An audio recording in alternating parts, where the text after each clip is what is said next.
longtime resident, and my old friend Phil Savenick, the president of the Beverly Hills Historical Society. A lot of the people who come to see Beverly Hills come in those tour buses.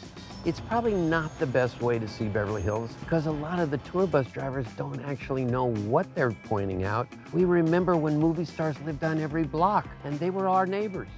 And no place is better to start than the famous Beverly Hills sign and lily pond that has a few secrets of its own.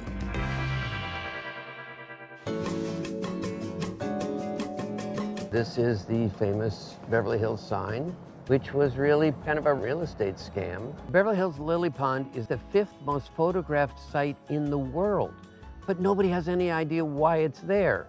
And the truth was, it was sort of a real estate scam. There was no water here. But when you got off the train in Beverly Hills and looked across the street, there's a pond.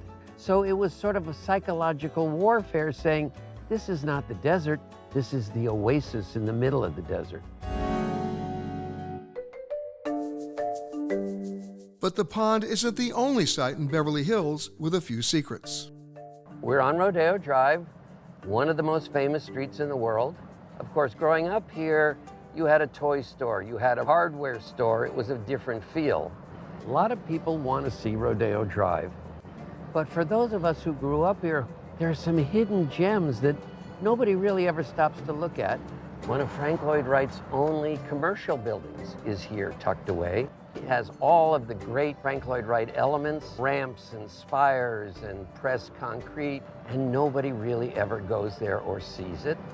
These lost nuggets of history aren't just for the stores of Beverly Hills, but the streets as well.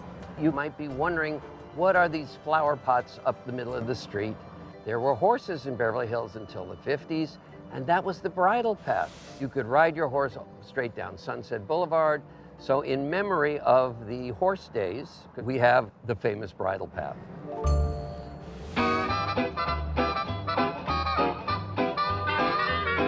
My parents have lived in Beverly Hills on Rodeo Drive for 66 years. So I'm one of the last ones left who remember when stardust filled the streets. And I think we have to tell our stories because otherwise nobody'd believe it. Here we are at Roxbury Drive.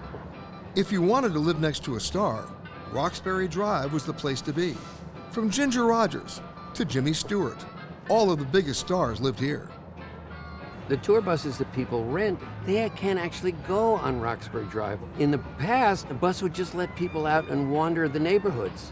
And Lucy called Jimmy Stewart one day and said, "What do we do? They're having lunch on our lawn."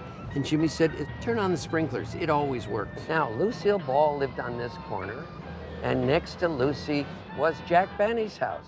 So trick-or-treating was, of course, an amazing experience. Sometimes Lucy would invite you in to have a party with the kids, and she'd dress up as a witch and blacken her tooth. Other years, there'd be a sign on the porch that said, "Don't you dare ring this bell." But my favorite story was going next door to Jack Benny's house. I was dressed as Santa, I sang Jingle Bells, and he gave me a silver dollar. So the cheapest man in the world on television, in real life, was a wonderful, generous guy. So do you still have the dollar? It's one of my prized possessions. And even though a lot of the stars have moved on, sometimes if you listen carefully, you can hear the ghosts of Roxbury Drive.